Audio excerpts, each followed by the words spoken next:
Welcome to 5 Minutes in the Word, a daily devotional in the Word of God. Mr. Gary, there are a lot of characters in the Bible that are known for certain attributes. One of those characters that stands out to me is Solomon. He's known for wisdom. Now, this exchange between him and God is kind of interesting because he's going to be given this opportunity by God to make a request of God. Let's look at that in 1 Kings chapter 3. We're going to start in verse 3, and it says, Solomon loved the Lord, walking in the statutes of David his father. Only he sacrificed and made offerings in the high places. And the king went to Gibeon to sacrifice there, for there was a great high place. Solomon used to offer 1,000 burnt offerings on the altar. At Gibeon the Lord appeared to Solomon in a dream by night, and God said, Ask what I shall give you.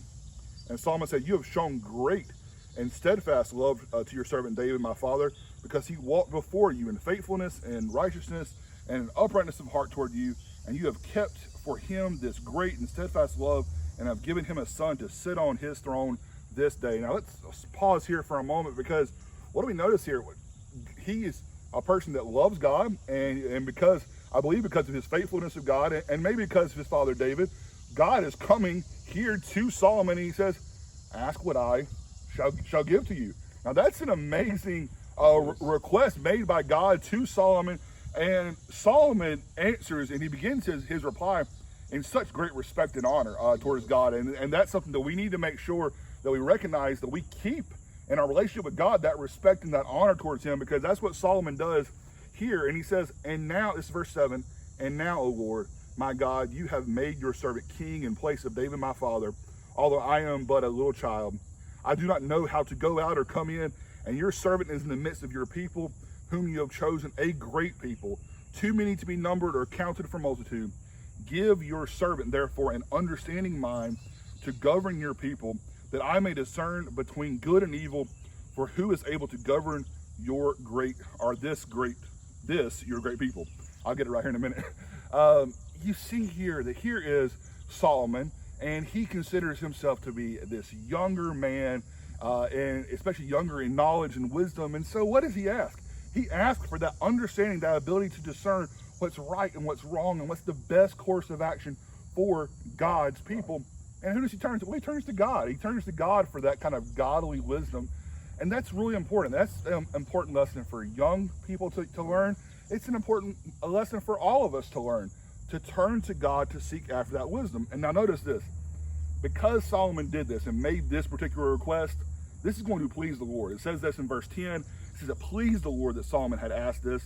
And God said to him, Because you have asked this and have not asked for yourself long life or riches or the life of your enemies, but have asked for yourself understanding to discern what is right, behold, I now do according to your word. Behold, I give you a wise and discerning mind, so that none like you has been before you, and none like you shall rise after you. I give you also what you have not asked, both riches and honor, so that no other king shall compare with you all your days.